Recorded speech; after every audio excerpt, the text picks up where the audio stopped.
The artificial intelligence landscape is no longer a smooth ascent. It's becoming a geopolitical chess match. Today, we are looking at the most seismic shift in tech policy since the early days of cloud computing.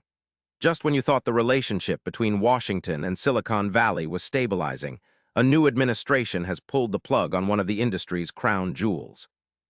We're talking about Anthropic, the creators of Claude, and the sudden, aggressive reevaluation of their partnership with the U.S. government.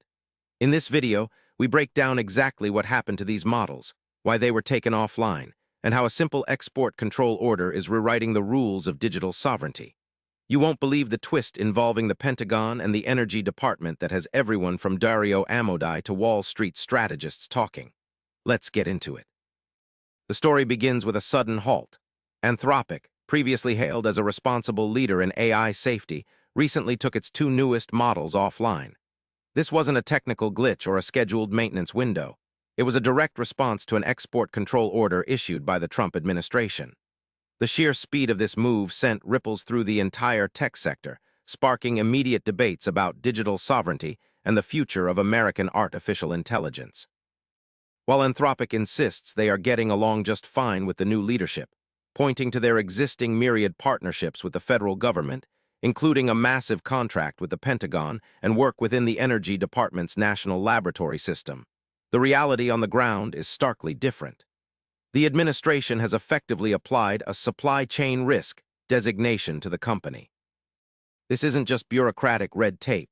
It's a strategic move to block Anthropic from future government contracts, viewing them as a potential national security threat that requires isolation rather than integration.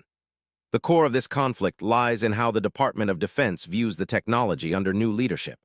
Under the current administration, specifically with Secretary Hegseth at the helm, the perspective has shifted dramatically from collaboration to containment.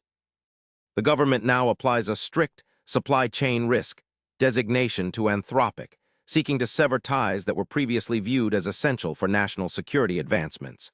This designation is not merely an administrative hurdle. It acts as a barrier designed to block the company from securing new federal contracts.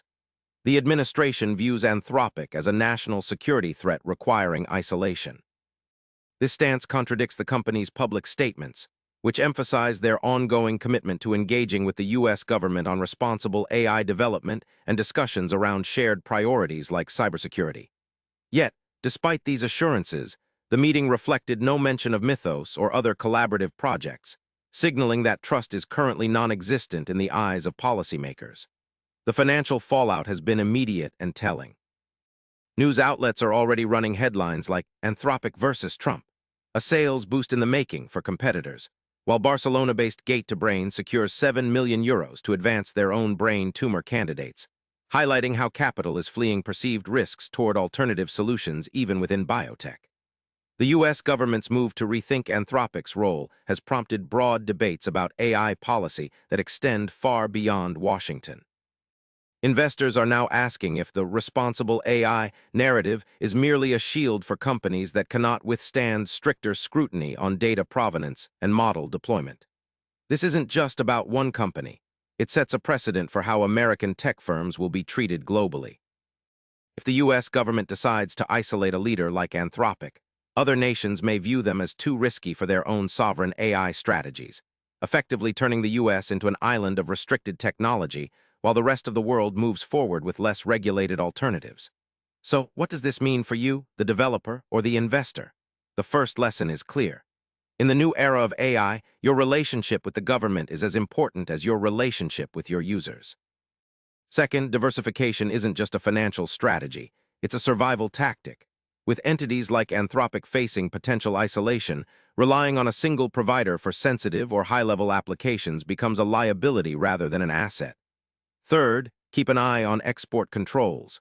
These aren't static rules. They are dynamic tools that can change overnight based on political shifts. For companies like Gate2Brain or even smaller startups, this instability creates a window of opportunity to step in with more localized, compliant solutions before the market fully adjusts. The bottom line is that the golden age of unrestricted AI growth has paused. We are entering an era where compliance and geopolitical alignment determine success just as much as algorithmic efficiency. The relationship between the U.S. government and giants like Anthropic is undergoing a radical transformation, moving from partnership to potential isolation based on national security concerns. As export controls tighten and supply chain risks are redefined, the landscape of artificial intelligence is becoming more fragmented than ever before. Whether this leads to safer AI or simply slows down innovation remains to be seen, but one thing is certain: the rules have changed. If you found this deep dive into the shifting tides of tech policy valuable, make sure to hit that like button and subscribe for more updates on how these macro shifts impact your digital life. Drop a comment below with your thoughts on whether this isolation strategy will boost security or stifle progress. We want to hear your take.